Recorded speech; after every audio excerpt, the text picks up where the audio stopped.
All right, welcome back again, everybody. Today we're going to be doing section 8.3, continuing our discussion about the complex numbers, the complex number system, and now we're going to investigate the complex plane in a lot more detail. So let me pull up the slides and we'll get started. All right, so this is section 8.3, so we're like jumping back into chapter 8. We'll continue with chapter 8 after this as well, but let's take a look at the overview. So we're going to review the complex plane, which is what we talked about briefly in the last section, 8.11. We'll talk about the modulus of a complex number, which is really just the size or the magnitude. Excuse me. We'll talk about the polar form of a complex number, and we're going to use that polar form to get a lot more information and just a lot more intuition about what's happening when we operate with these complex numbers. Then we'll talk about products and quotients of complex numbers, de Moivre's theorem, complex roots, and then the nth roots of unity. Because essentially, if we can multiply by things, a natural question is, or if we can multiply and divide, can we take roots? Can we take square roots and so on? So we're going to use this important theorem, de Moivre's theorem, and then we'll talk about complex roots after that. So first, a quick review. Remember from the last section, 8.11, this was the picture of the complex plane. And it's isomorphic to R2. It's basically just the Cartesian plane, the XY plane, where the real axis is the horizontal axis and the imaginary axis is the vertical axis. Real numbers or purely real numbers lie on this axis right here, and purely imaginary numbers lie on this axis, and every point on the plane can be represented as a complex number, and every complex number can be represented as a point on this plane. That's the isomorphism. Okay, so let's talk about the modulus of a complex number first. So we'll start with the number x plus iy. So let z be x plus iy. Let that be a complex number. So x and y are real numbers. Then the modulus or magnitude or absolute value, these are all interchangeable.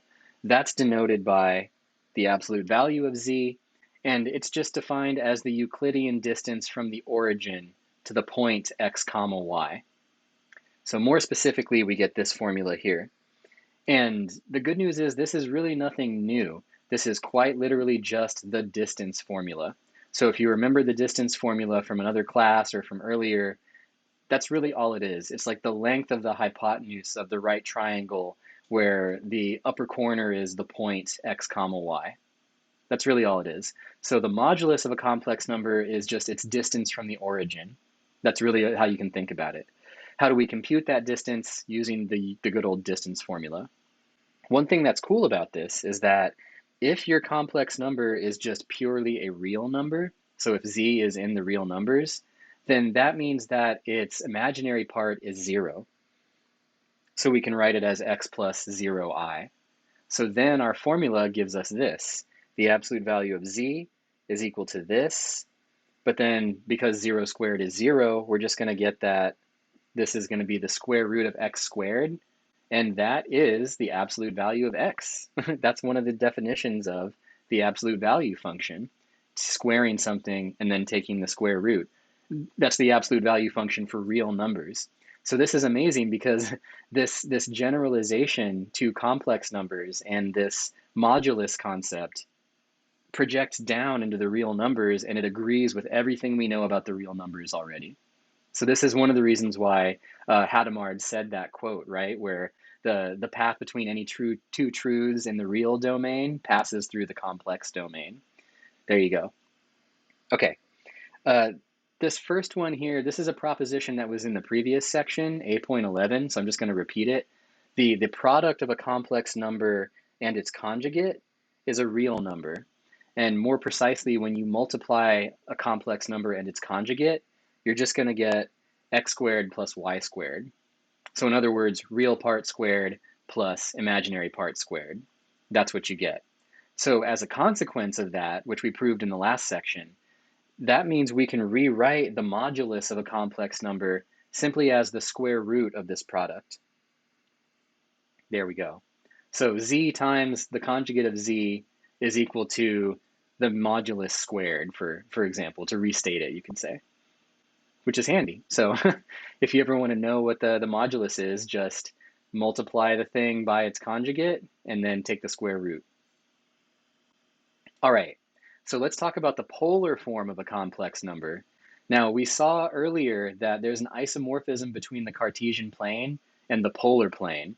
That was what, section 8.1, I think? I think it was 8.1 or 8.2. No, 8.1. So in other words, every complex number has a polar form, not just a Cartesian form. We've been looking at the Cartesian form, x plus iy, right?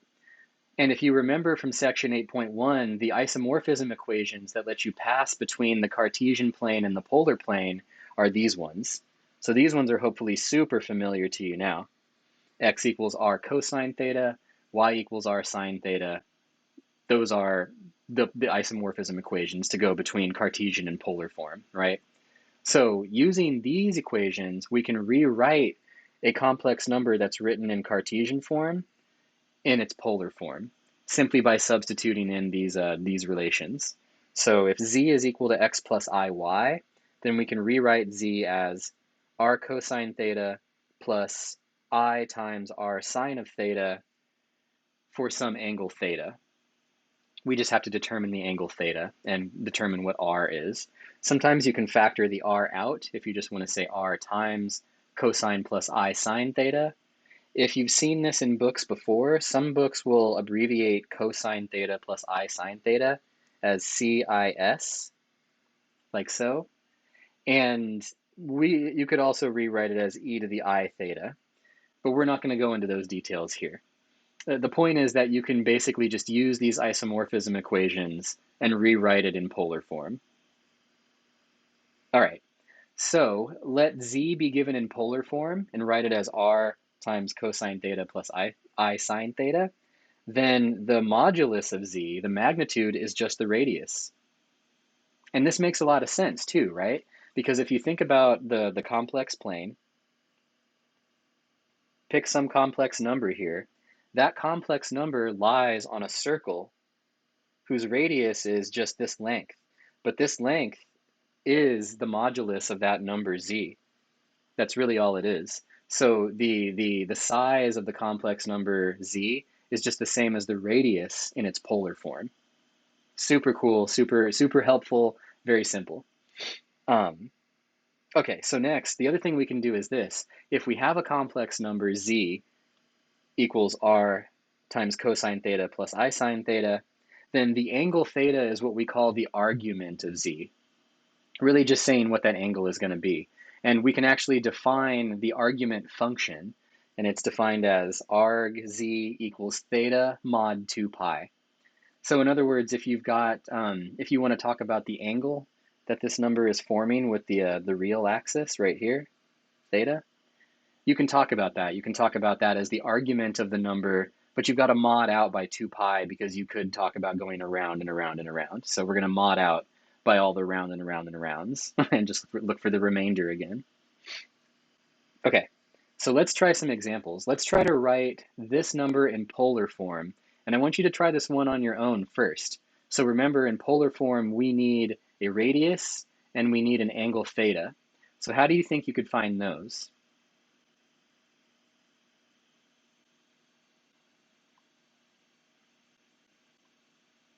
All right, now say something out loud. Even if you don't have any idea, just say anything out loud to yourself so you can get that feedback and get your brain flowing.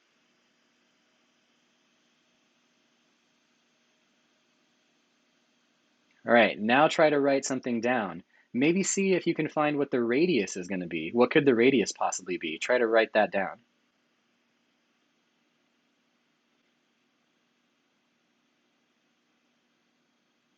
All right, now let's do it together. So we've got this complex number in Cartesian form. If we want to write it in polar form, we need the radius of the circle that it lies on, and we need the angle that this point is forming with respect to the real axis. So here's how we can find the radius. We're just going to use the Pythagorean theorem, right? So Pythagorean theorem says a squared plus b squared equals c squared. Well, this is a, b is -1. So when we use that, we get square root of 3 squared plus -1 squared which gives us the square root of 4, which is 2. So right now what we know is that this complex number lies on the circle of radius 2 centered at the origin. There we go. Now if we want to find the angle theta that it makes with the real axis, this is where we need to use the isomorphism equations. So we found what r is. Now we need to know what theta is, but we also know what x and y are. So let me do this. We know that x is square root 3 and y is -1. So we can substitute those values into our isomorphism equations and then solve for theta. That's basically what's going on. So here's what we get when we substitute r and x. Here's what we get when we substitute r and y. Rewriting these equations, we get these two conditions, just like so. And so now we know what the cosine of the angle is, we know what the sine of the angle is. Now we just need to think about what the angle in the interval 0 to 2 pi looks like that satisfies both of these equations. And if you remember the unit circle, you should be thinking something along the lines of this, right? Root 3 over 2, -1/2. What's that angle theta? It's 11 pi over 6. Right, 11 pi over 6, almost 2 pi, but it's pi over 6 less. So that's our angle. Now we've got r, we've got theta, so we can re-express this complex number in its polar form as so. There it is. So this is the polar form of that complex number.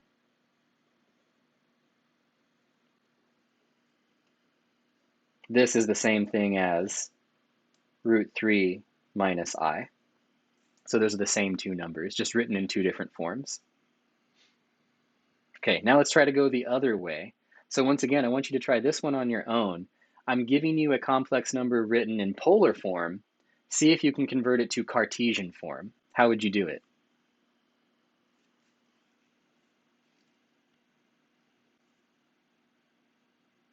All right, now say something out loud. How would you do it?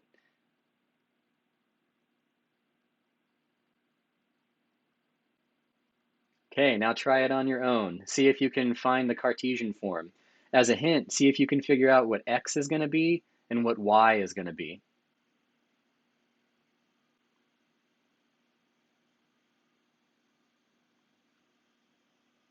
All right, now let's do it together. So let's see what we know here. If I'm trying to get to x's and y's, I'm going to have to use the isomorphism equations. So I'm going to need to use this. Okay, and just by looking at the polar form, I can already pick out the radius. The radius is 3. So this is lying on a circle of radius 3. And we're given the angle 60 degrees. And I can find the cosine and sine values of those, right? I know that cosine of 60 degrees is going to be, let's see, what is it? That one, right? So that's root 3 over 2. And sine of 60 degrees is 1/2.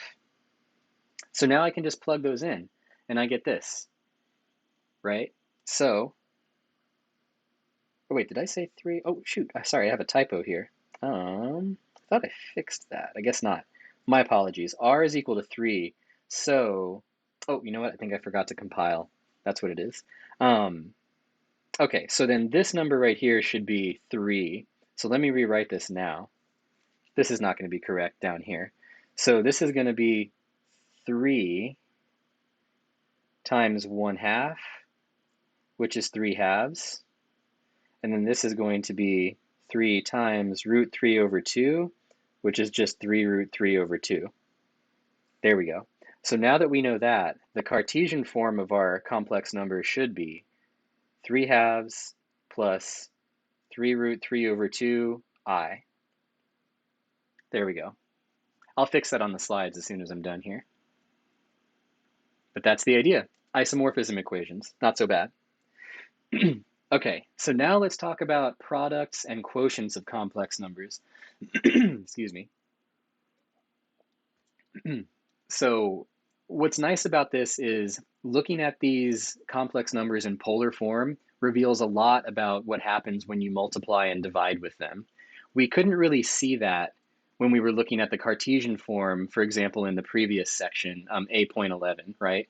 We talked about how to multiply them, and it was basically just foiling, and we could see that we would get another complex number, but it would be nice if we could get a better geometric intuition for what happens when you perform these operations. What happens when I multiply two complex numbers? How is the result related to those two numbers geometrically?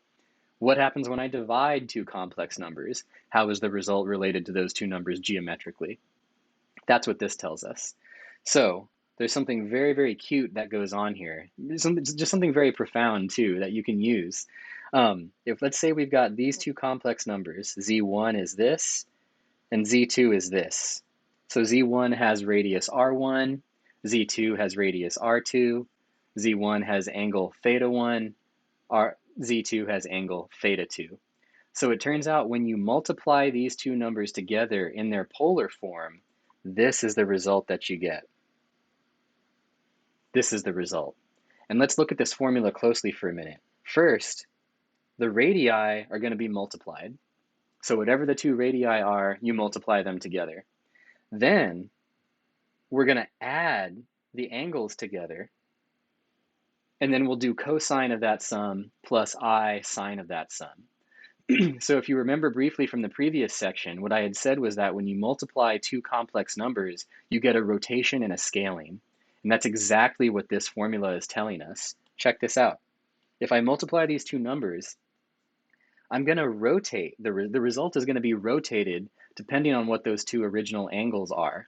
How is the rotation different? How is the new angle related? You're just going to add the two angles that you had.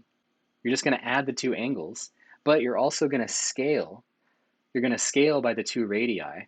So the result when you multiply two complex numbers is quite literally just rotating by some amount, and that amount happens to be the sum of the two angles. And then you're also going to scale, so you're going to shoot out or shoot in, depending on what the radii are, which is just beautiful, right? It's just so beautiful that it works out that way.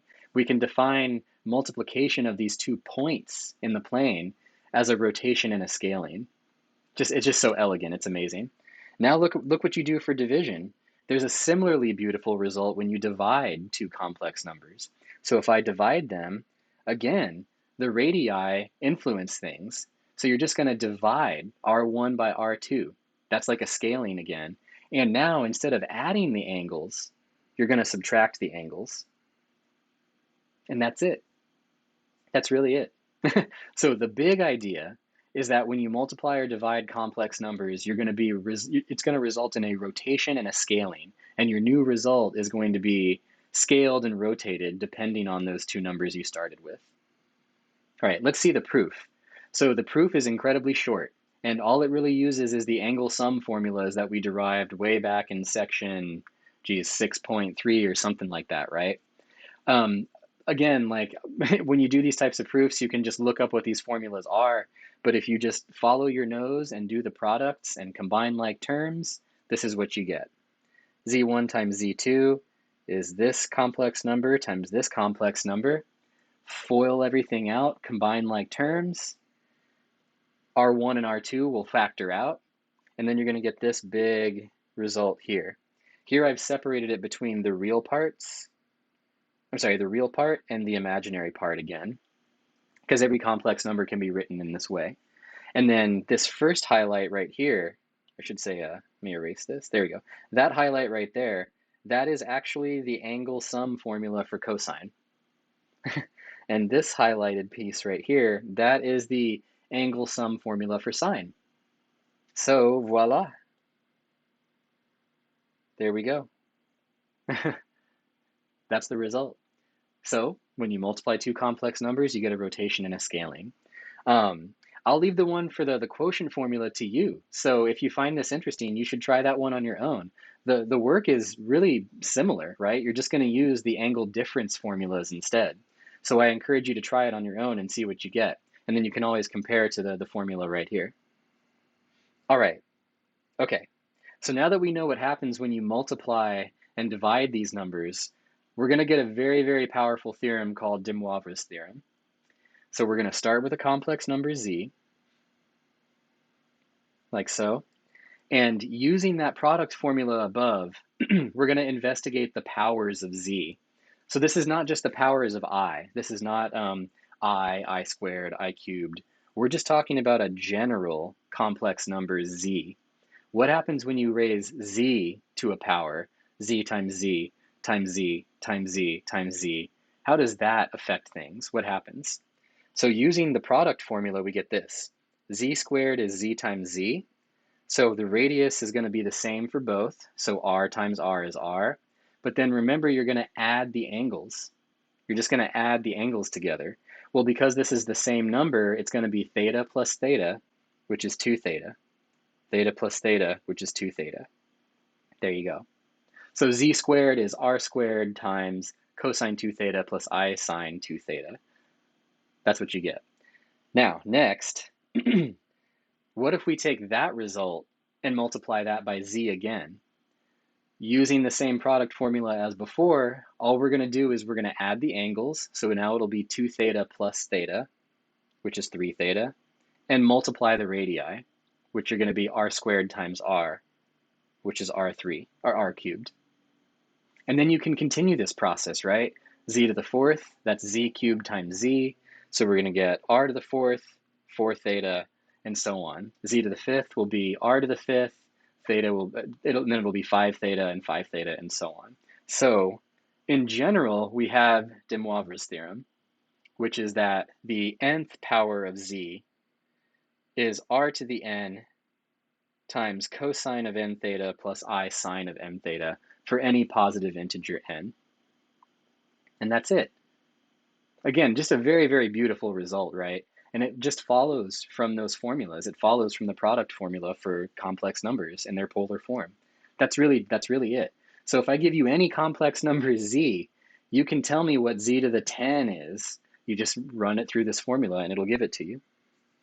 All right, let's practice. Okay, so try this one. You can try this one on your own and we'll do it together. Let's compute this number to the power of 3 and then write it in standard form. So first think about what you would try first. What would you try to get started here?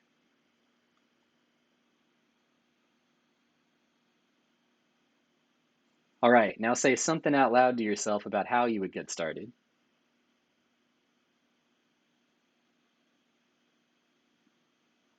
All right, now try it out. See if you can run through these powers and write it in standard form. Standard form meaning a plus bi.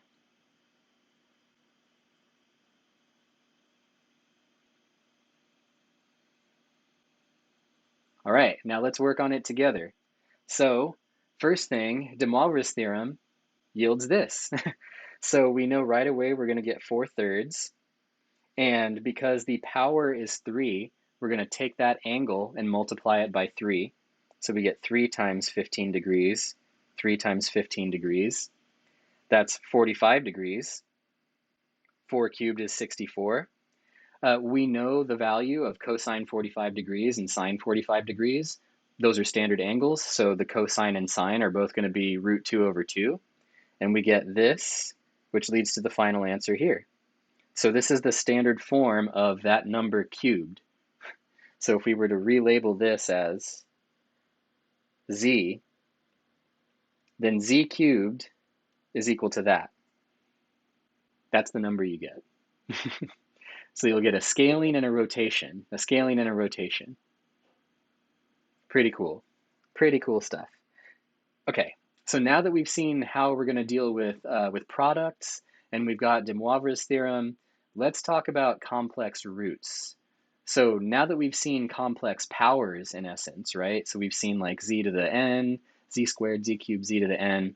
The question is, can we go backward?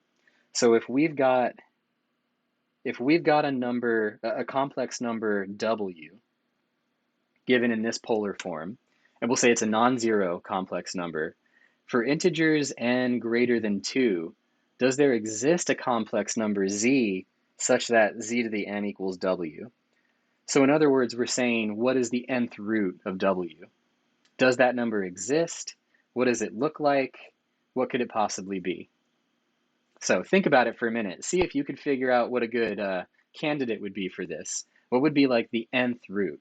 I'll give you a hint. We figured out what the nth power of a number would be. What do you think the nth root is going to look like?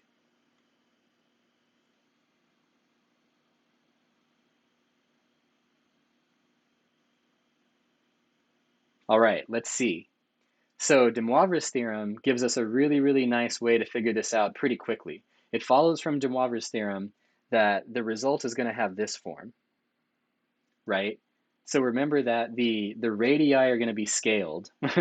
So we're going to get the nth root of the radius of that number w. And now the angles are going to be divided by n. They're going to be divided by that power. So this is one of the results for this. So if you want to find the nth root of a complex number, this is how you do it. You divide that angle from its polar form by n. You divide the radius, I'm sorry, you raise the radius to the power n, and then you have a root. A root. But there's a catch here. There's a catch. This.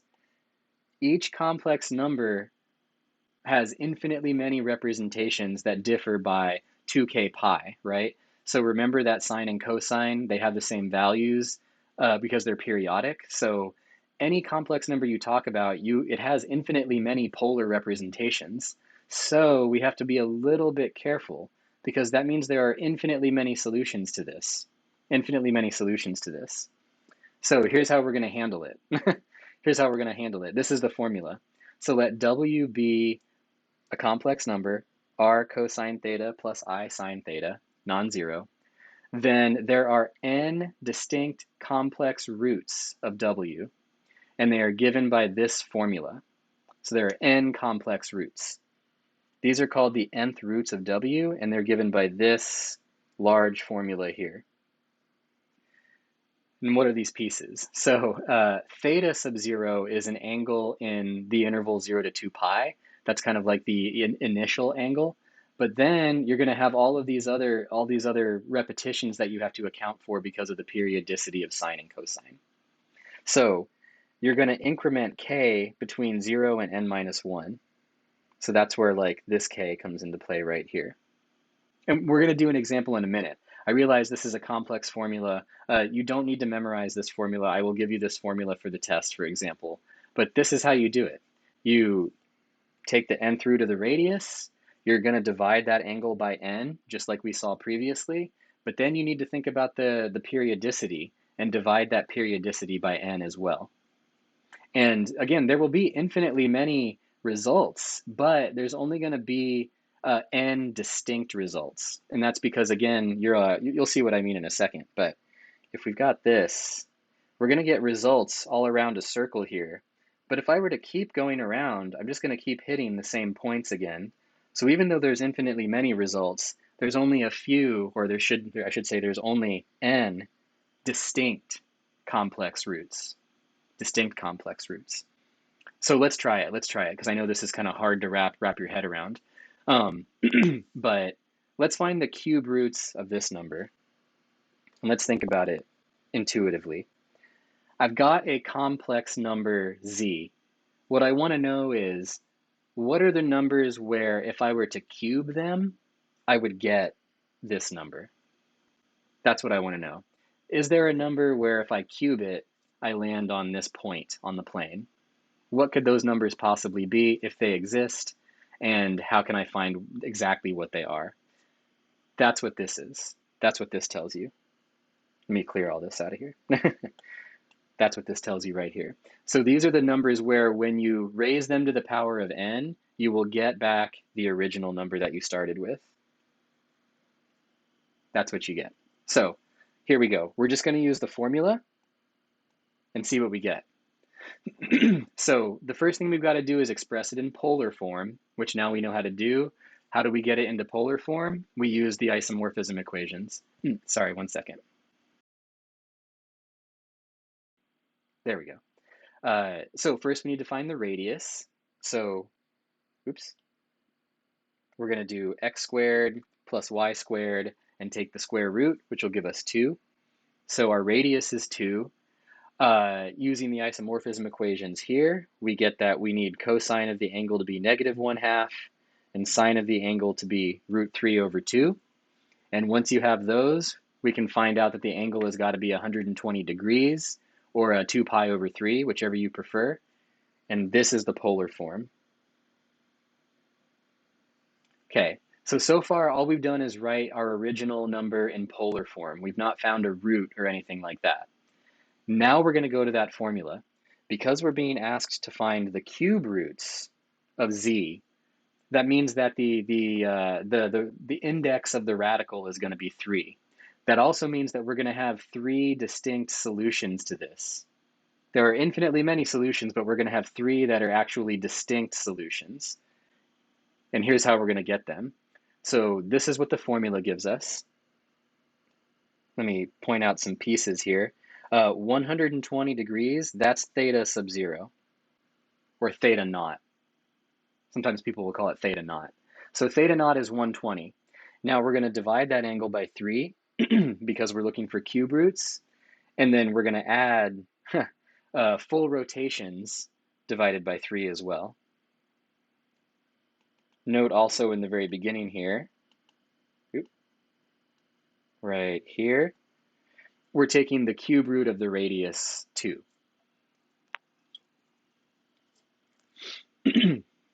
Okay, now we can do some simplifications. 120 and 360 are both divisible by 3, so that's nice. And we're going to get this result. Okay. Now, k actually, yeah. So now these are going to be the roots for k equals 0, 1, and 2. And those will be our 3 distinct complex roots. So now we're just going to literally plug in those values for k and then see what we get. Boom. So when k equals 0, this is the point. When k equals 1, this is the point. When k equals 2, this is the point. And again, as funky as these things look, just remember that what I've highlighted in green here, those are just points on the plane. These are points on the plane. And what these points are the points where if I were to cube them, I will end up with this number here. So if I cube any one of these numbers over here on the right, I'm going to land right here. I will land at that point. And I encourage you to check. We're going to look at a picture of it in a minute here, but just check it. Like if you take this first result, for example, this one right here, raise it to the power of 3 and see what you get. See what you get. You'll notice that you actually land on this point when you convert it back to Cartesian form, for sure. So pictorially, what does this look like? It looks like this. And I'm going to zoom in a little bit. There we go. Okay. So here is z sub 0. This was like the first one, right? That's the first cube root of the number -1 plus I root 3.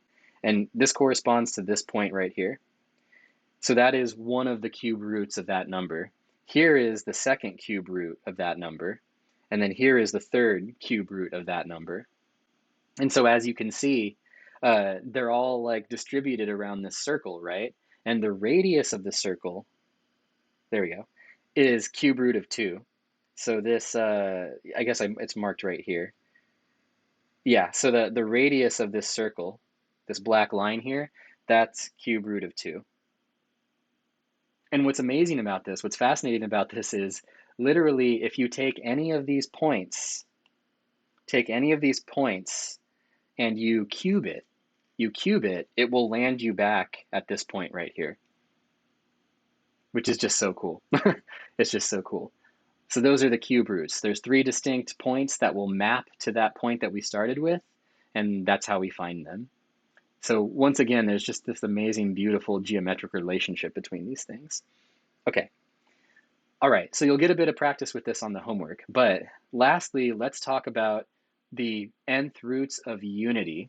So this is a concept that gets used a lot in some later math courses because the results are just so powerful, and you see them in all these other fields of math. So what are they? The nth roots of unity are the solutions to this equation right here. That's because, again, remember, unit means 1. Unit means like the thing you're counting with, right?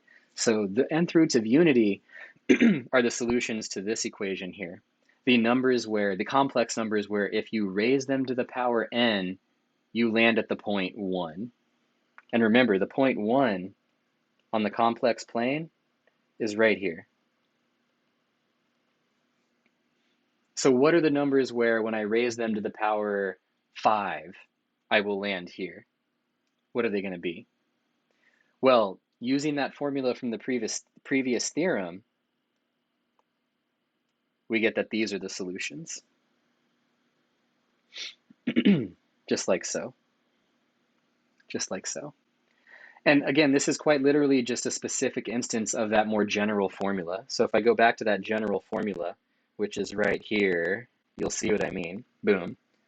This is what it was before. So remember we had like theta naught over n, theta naught over n, nth root of r. Well, in our case now, with the nth roots of unity, the radius is 1. So the nth root of r, there it is. The nth root of r is 1, and it basically disappears. Also, our original angle, theta sub 0, is 0. So this part disappears too. And so now the roots of unity, the kth roots, or the nth roots of unity, have this form right here. Okay, let's go back to this bit. There we go. Oh yeah, that's just what I was saying. Oh, and this is, sorry, and this is for k between 0 and n minus 1. All right, so this is just what I was saying before. This follows immediately from that formula. Again, theta naught is 0, theta naught's 0, r is 1, and so what you're left with is cosine of this, I sine that, which is what you see right here. And that's it. There we go.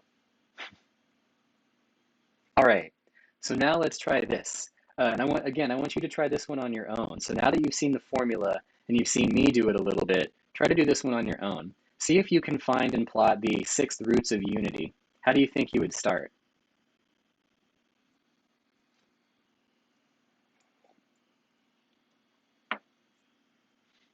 All right, now say something out loud. How do you think you would start? What would you try first?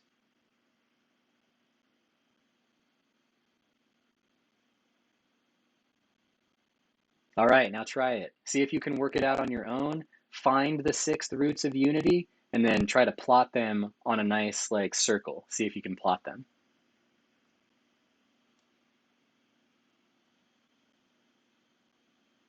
All right, let's do it together. So a good place to start is that formula, right? So we're looking for the 6th roots of unity. So we're going to be using this formula right here. Let me highlight it. This is just the formula, and it simplifies to this. There we go.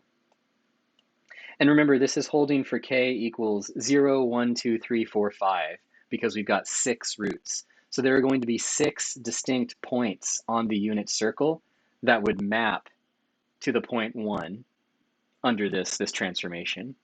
So now we can literally just list them and plot the picture. There we go. That's it. So what was the first, what was it? K pi over 3, right? So when k is 0, we just get this, which is this point right here. When k is 1, we get pi over 3. We get this point right here. Notice that that's actually the angle, right? Like that's the point. That's the point. Theta equals pi over 3. All right, next one. Next one. This one, 2 pi over 3.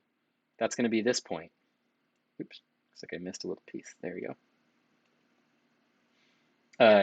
What is this? 3 pi over 3. That's the next one. 3 pi over 3 just gets you at pi, which is this point, and then it goes around and around. Back to the beginning. And this is why I say that there are infinitely many roots, but there's only 6 distinct roots, and all of the other solutions are just equivalent to these ones. But those are the 6th roots of unity. Oop, little typo right there. 6th roots of unity. Very cool, very elegant, very cool. Okay, well, that's it. That's it. So let's play. You should go start the homework, talk to each other about these ideas. Just let your mind wander. Again, these things are really, really helpful. They're really powerful later on. There's just so much that you can encode using complex numbers. And one of the reasons we like them is because it makes looking at things easier. So if you want to think about rotations and radial behavior You can do that with complex numbers, and you can start to track things. It's really just, it's very cool stuff. Okay, I'll stop there. And yeah, that's it. So next time I'll see you when we're talking about sections 8.4 and 8.6, and I'll see you then.